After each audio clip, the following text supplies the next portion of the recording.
Esmu šobrīd visu jūsu kursu vienu skolēnu šeit. Mācīsimies par populārāko cilvēku, kāds ir dzīvojis, bet sāksim ar to, ka mēs visi noteikti zinām, kas ir Jeffersons, bez kura nebūtu mūsdienu Amerikas. Aleksandrs Lielais izplatīja helēnismu, Aristoteles ietekmēja diezgan nopietni mūsu kultūru. Adolfs Hitlers, viņš tā diezgan labi slavenība jauniešu vidū. Džordžs Vašingtons, Abrahams Linkolns, kā mēs redzam, ir diezgan daudzi ASV un tādas rietumu kultūras zināmie cilvēki, tāpēc, ka tā ir Wikipēdijas analīze. Bet interesanti, ka pats pirmais vēsturiski jebkad dzīvojušais cilvēks, kurš ir populārākais, ir Jēzus no Nāceretes vai Jēzus Kristus. Un dabīgi rodas jautājums, vai viņš vispār dzīvoja, vai viņš ir mīts, kā mums skatīties uz Bībeli, kur par viņu rakstīts visvairāk, ko nozīmē grēks, ko viņš visvairāk runāja. Un beigās būs testiņš, un tas, kas uzvarēs, taps atalgots. Kā arī mēs redzēsim, vienā pusē ir tā kā nopietnā prezentācijas daļa, un otrā pusē ir mans dzīvesveids, principā. Tā, vai viņš vispār dzīvoja? Protams, to mēs varam visplašāk apskatīt tieši no evaņģēlijiem, kas ir Jāņa, Mateja, Marka un Lūkas, kā arī apostoļu darbi. Bet tā ir Bībeles sastāvdaļa, un, protams, ka mēs uz to visu skatāmies ar pamatīgu skepsi. Tas nav par mamām kopumā, bet apskatīsim kādus 4 romiešus.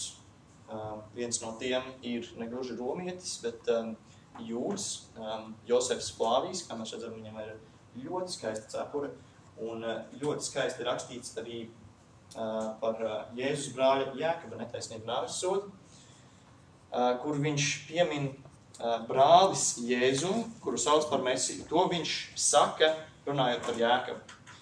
Tātad šis Josefs Flāvijs ap 100.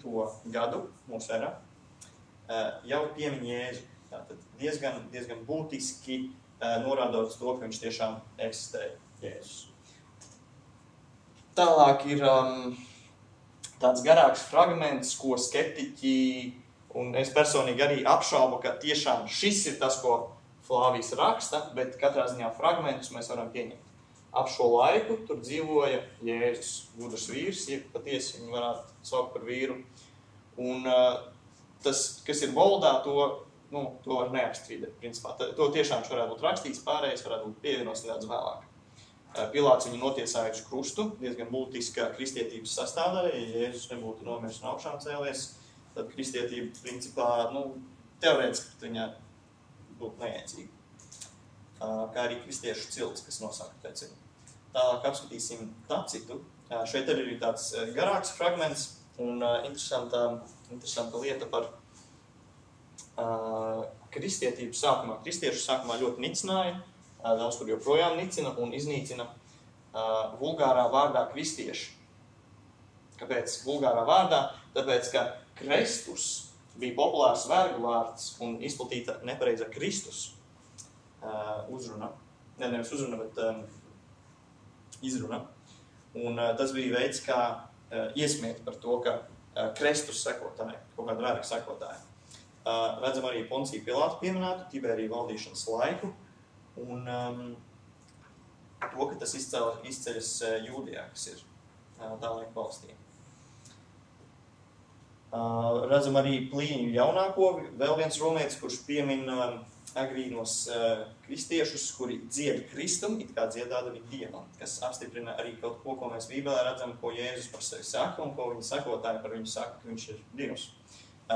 Arī vēstulē imperatoram Klaudijam, Svetonijs, vēl viens romietis, raksta, ka Romā bija pamatīgi nemieri, izraisīja jūdi, pamudinājums ir Kristus. Parādās šī nepareizā izruna, bet ar mērķi nepareizi. Un ir vēl daudzi citi avoti, kur mums liecina par to, ka kaut kāds Jēzus, kuru sauc par Kristu, eksistēja. Tāpēc, viņam tā kā vajadzētu būt vēsturiskai personai. Bet ko pats Jēzus par sevi teica, to gan mēs varam, diemžēl, noskaidrot lielākoties Bībelē visdetalizētāk. Un interesanti, ka pretēji jūdu uzskatiem viņš apgalvoja, ka viņš ir Dievs. Un viņš pateica, viņš padarīja sevi līdzīgu Dievam, un viņi gribēja nonākt. Kāpēc? Tāpēc, ka ja tu Jūdam pasaki, Jūds būdams, viņa brālis būdams, tautietis, ka tu esi Dievs, ka tu esi paaugstinājis sevi tik augstu, tad tev ir jāmirst. Kas ir vecās derības bauslībā, mēs redzam, ir rakstīts, kas viena zaimotā kunga vārdu, tam būs mirt. Zaimot šajā gadījumā mēs varam to ielīdzināt, padarīt sevi Dievam līdzīgu. Un vairākās citās vietās, kur mēs lasām Jēzus sacīto no tieši Bībeles, viņš saka, ka viņš ir Dievs. Nu, vai viņš ir traks, vai viņš to domā nopietni, un tāds viņš ir, labs jautājums, bet tā ziņā to viņš par sevi apgalvo.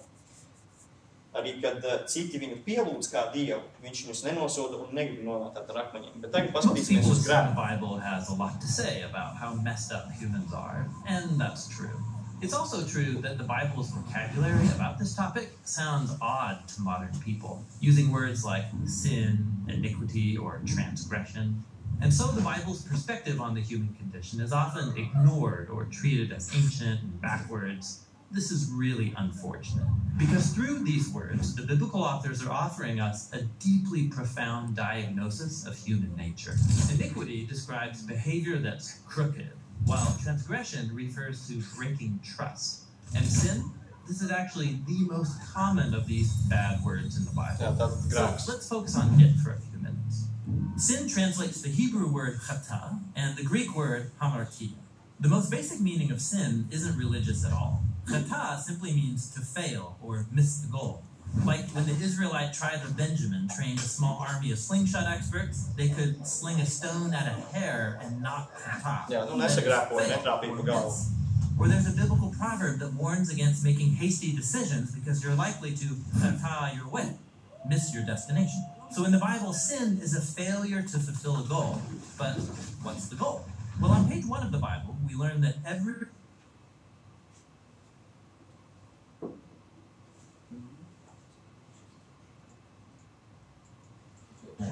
A fascinating thing about sin in the Bible is that most of the time that people are failing, they either don't know it, or even worse, they think they're succeeding.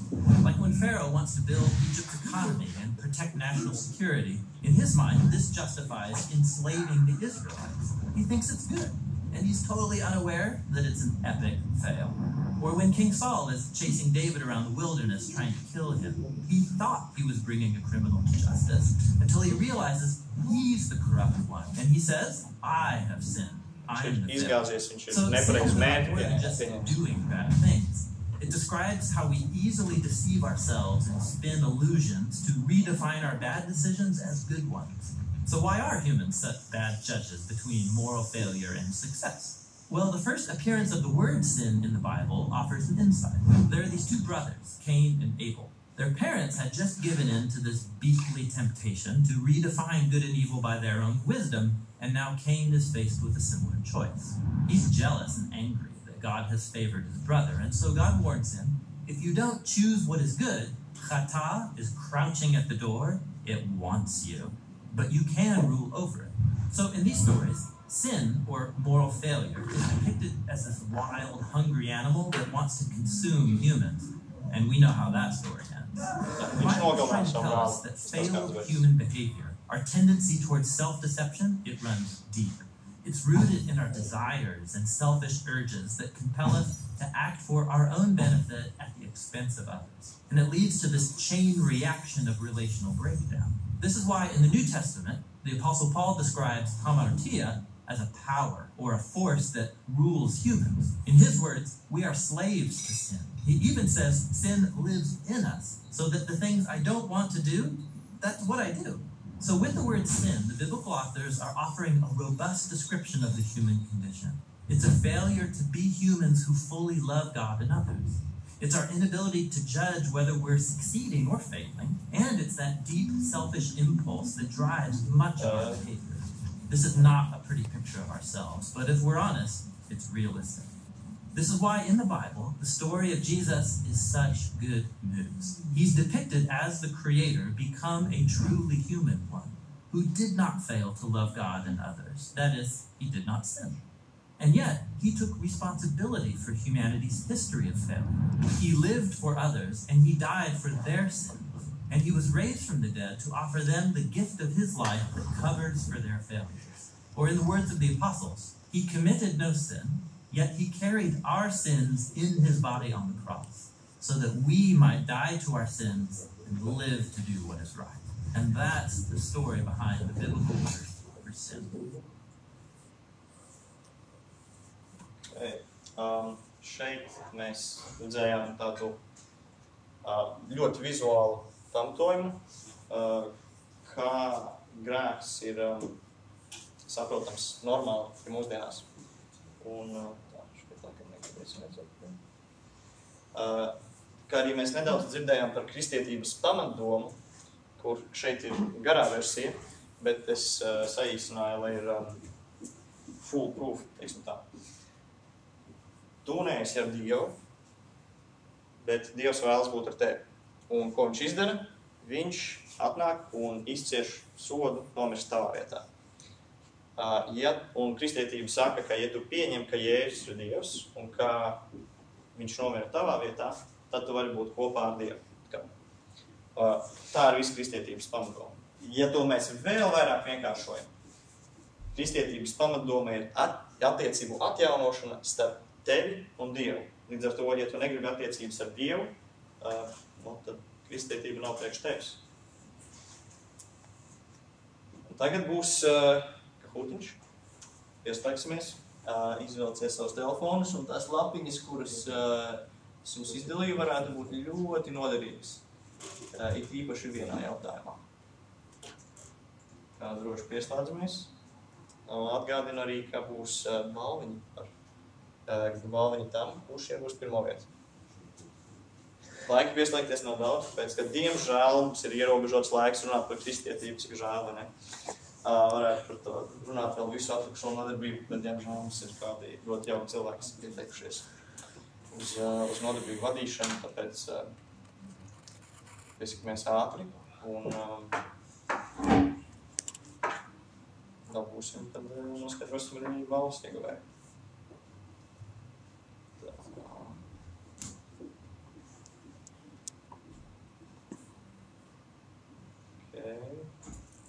Es pieņemu, ka visi, kas grib, ir gandrīz vai pievienojušies, vai kāds protestē. Okay. Tā.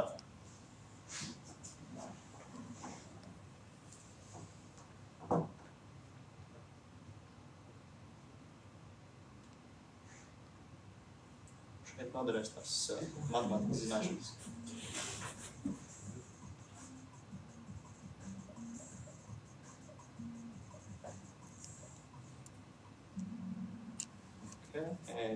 Labi, tāda 1500 gadu laikā. Labi. Tā, šito izskatās kopos.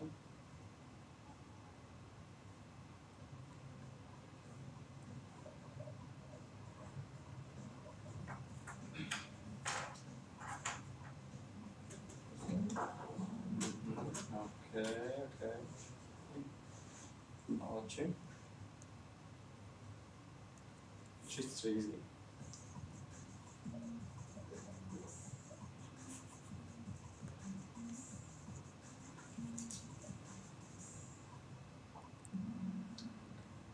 Jā, šeit var debatēt. Tad uzveicināt par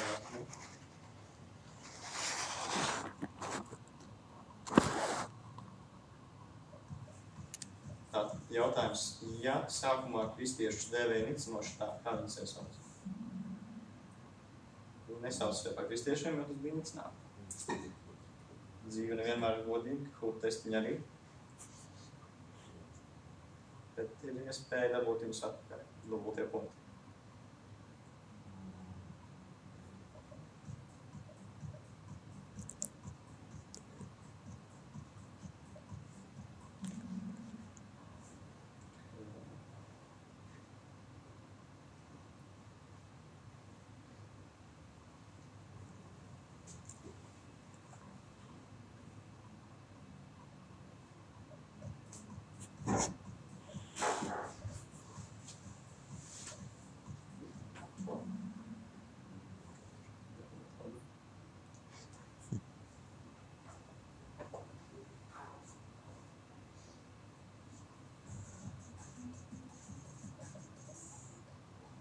vēsturiskais termins. Ok. Tā, nu tad paskatīsimies, kurš ir pirmās vietas ieguvējs.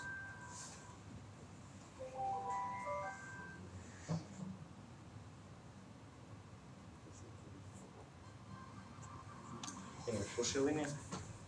Ok, Linija, es apsveicu nodarbības noslēgumā, tu saņēmi balvu. Nē, es jau kārtu. Šis ir svaigs bībeles tulkojums ar vēsturi klāt, kas varētu būt ļoti interesanti izpētīt tieši kultūras kontekstu. Paldies, tas no manis šodien viss. Ir kādi jautājumi?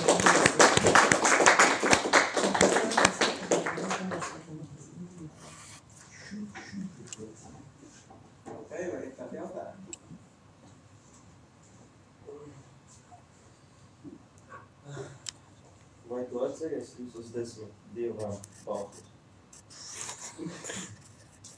Nu, es varu teikt jā, un tad es varētu būt pārkāpis vienu no viņiem, kas ir manolots. Bet es varu mēģināt noskaitīt, ja jūs visi ļoti vēlaties tuvināt.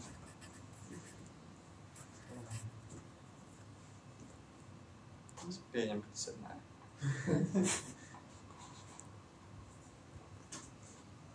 Nu, kāpēc Džuda bija pret Jēzusu? Ok, kāpēc Jūda nodeva Jēzu? Jā, nodeva. Ar Jūdu ir interesanti, jo viņš tajā laikā, kāpēc Jēzu joprojām, jūs zini, kas ir Ben Shapiro? Bišķiņ dzirdēts varbūt. Jā, ok, ļoti labi. Viņš ir ortodoks jūds, kas ir tradicionālais jūds, un viņš domā, ka, vismaz cik es dzirdēju, Jēzus ir bijis dumpinieks pret Romas impēriju. Un gribēja vadīt sacelšanos, viņam neizdevās, viņu piesita krustā. Un tas ir par Jēzu, bet, vēsturiski mēs redzam, viņš tā īsti nedarbojās. Savukārt Jūda un Pēteris, viņi abi piederēja pie dumpiniekiem. Viens no viņiem izvēlējās nodot Jēzu, jo viņš nedara lietas, viņš nedumpojas pret Romu, viņš tūlīt nomirs, vai ne? Un tad kāda no viņa jēga labāk pašam izglābties, nevis, ka viņu soda. Savukārt Pēteris izvēlējās noticēt Jēzum, un pēc vairākiem gadu desmitiem viņa piesita krustā, bet viņš izvēlējās nevis dumpoties pret Romas impēriju, kā Jūda piederēja tam pašam grupējumam, dumpinieku grupējumam, izvēlējās noticēt Jēzum. Tur vēl parādās jautājums, vai Jēzus augšām cēlās, kāpēc Jūda uztaisīja pašnāvību, pēc tam tur tā viss interesanti, jā. Principā viņam iespējams nepatika, ka viņš nevada sacēlšanos pret Romas impēriju. Kāds sods bija Jūdam par to, ka viņš nodeva Jēzu? Viņu atalgoja ar 10 sudraba gabaliem, un pēc tam viņš pats uztaisīja pašnāvību, jo Bībelē rakstīts, ka viņš nožēloja to, ko viņš bija izdarījis. Viņu nesodīja, viņu atalgoja.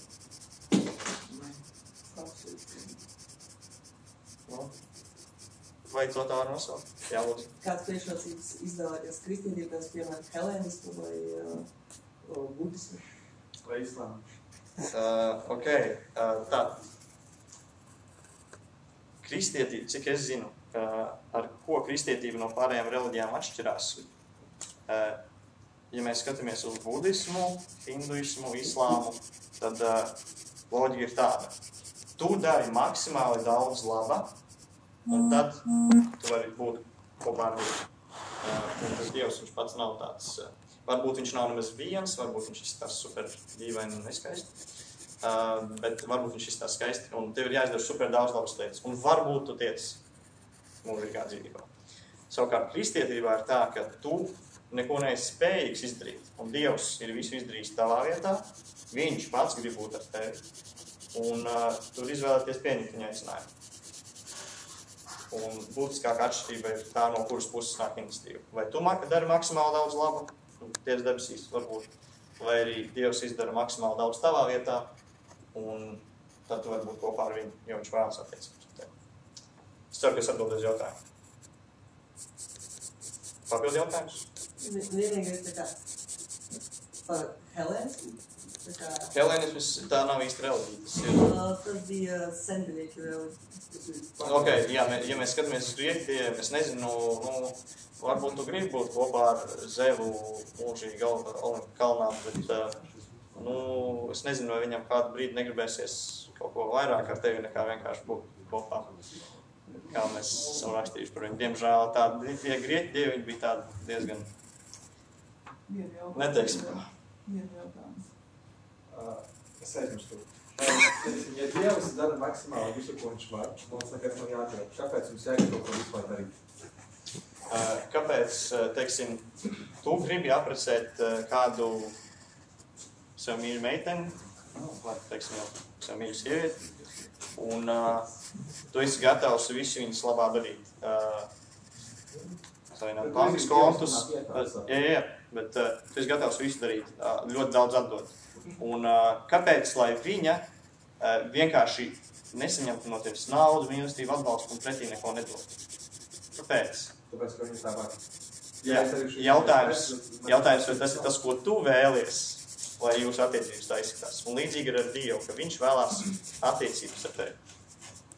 Nevis vienkārši dot tev labumus un tad Bet tu tikko teiksi, ka Dievs darīs maksimāli visu, tev neko pašam nedarot. Jā, viņš darīs to. Salīdzinot ar citām reliģijām, jā. Jā, bet viņš neko no tevis pretī negaidīs no tā. Kāda jēga man pašam kaut ko darīt? Kāda jēga tev veidot attiecības ar Dievu? Jā, viņš veidos tās manas. Tāpēc, ka kristietības uzskatā, pasaules skatījumā, Dievs ir visa labā avots. Un ja tu esi attiecībās ar visa labā avotu, pirmkārt tev ir attiecības, kuras ilgst mūžīgi, jo dzīvība ir nekad nebeidzās, tā ir ļoti laba, un tu saņem visus labus. Bet, ja tu nevēlies būt attiecībās ar visu labā avotu, tad tu esi ārpus visu labā. Tas nav iespējams. Tu nevar būt precējies, neapprecoties.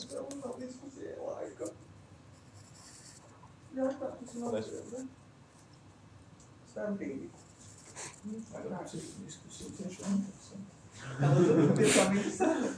Loģiski, man arī tā šķiet, bet tad mums vajag veselu nodarbību šim.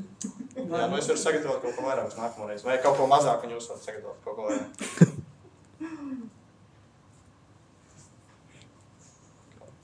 Jā, bet drīz mēs pašai gribās ļauties tā. Tie jautājumi vienmēr ir. Es saku, mēs varam noziedot visu nodarbību. Nevaram.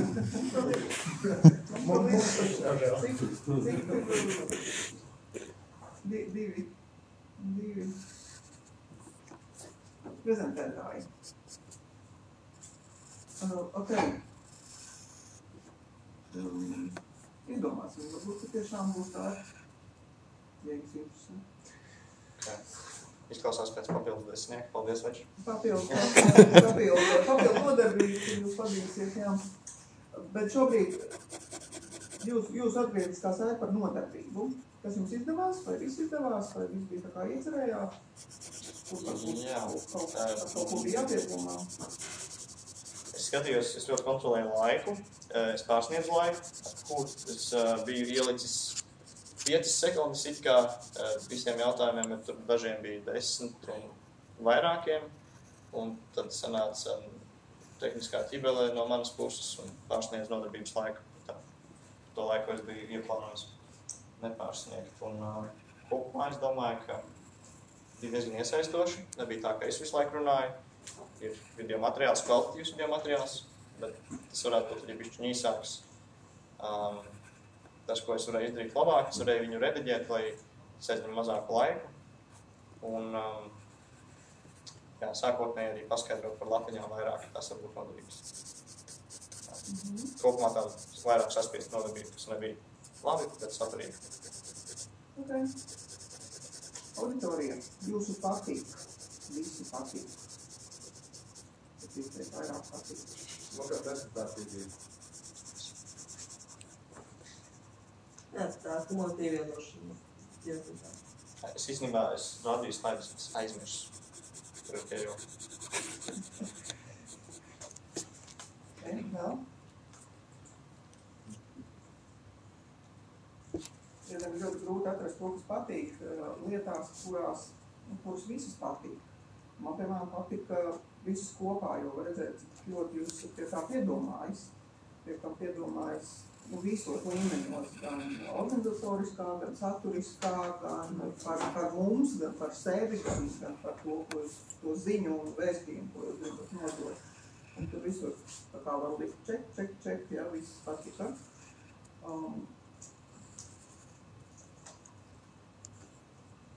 Es pat nevaru izcelt kaut ko, jāpiekrīt, ka tā ideja par to, ka, nopietnā daļa un te ir tas, kur varat izklaidēties.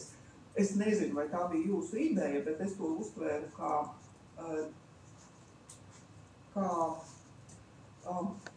lai to nosauc, tas varētu būt vārdu tādu, kā tādu labu žestu tiem, kuriem varbūt kuriem rodas pretestība, kāda kristietība, kāpēc, jā? Es vispār te ciest nevaru, jā? Un tas noņem, tas mīkstina, jebkuru argumentu, tas padara to visu tādu, tiekam nezaudējot jūsu paša viedokli, attieksmi, nostāju, jā. Man prāt ģeniāls paņēmiens.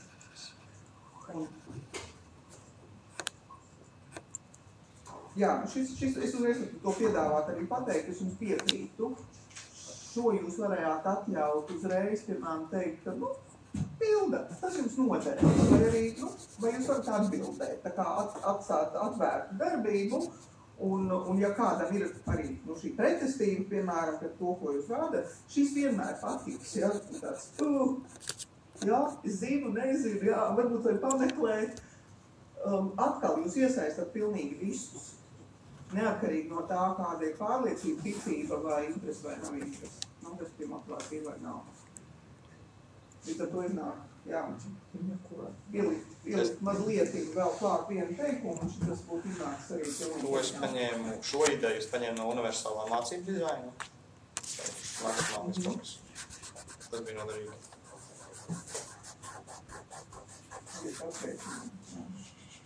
Ok. Vai ir par metodu pajautāt, par baznīcas metodu?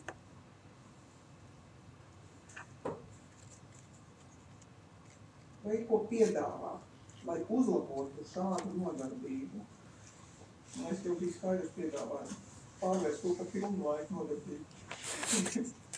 Varēja varbūt ielikt iekšā savā prezentācijā par citiem daļai kristiešiem, ko tik nepareiziem baptistiem un tādiem.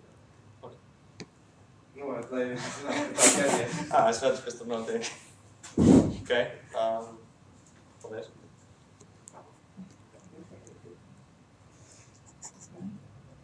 Vēl?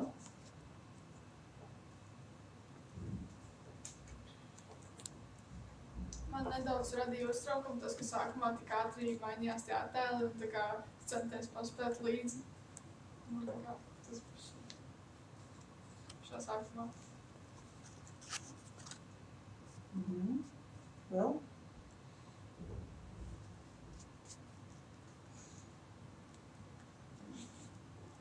Jā, laikam vēl viens tas bez šī piedāvājums būtu to top 10 ļaut izbaudīt drusku. Tā kā iespējams, ka jā, tas tēmas varētu būt mazāks. Atkal, neko vairāk. Bet ļaut, tā kā apzināties, pagad, ko? Kas tas ir? Kas tas ir par cilvēku? Tā kā norientēties tajā. Arī priekš manis tas bija tā ātri. Jūs uzlikāt, ka vajag ierobežu šeit. Nē, šeit mēs uzklausīsim. To es zinu. Mēs neveidojam prezentāciju kopā. Jā, es viņam neteicu priekšā. Jo jebkurš piedāvājums, ja jums prasīt kaut ko mainīt. Bet šis būtu arī iespējams. Piemēram, tas pats, ko jūs teicāt, saīsināt video daļu, tā kā piedomāt pie tās, un tad varētu arī paplašināt šo. Bet tas ir tikai piedāvājums, jūs varat arī nepieņemt. Ok, ir vēl? Nav, mēs redzam.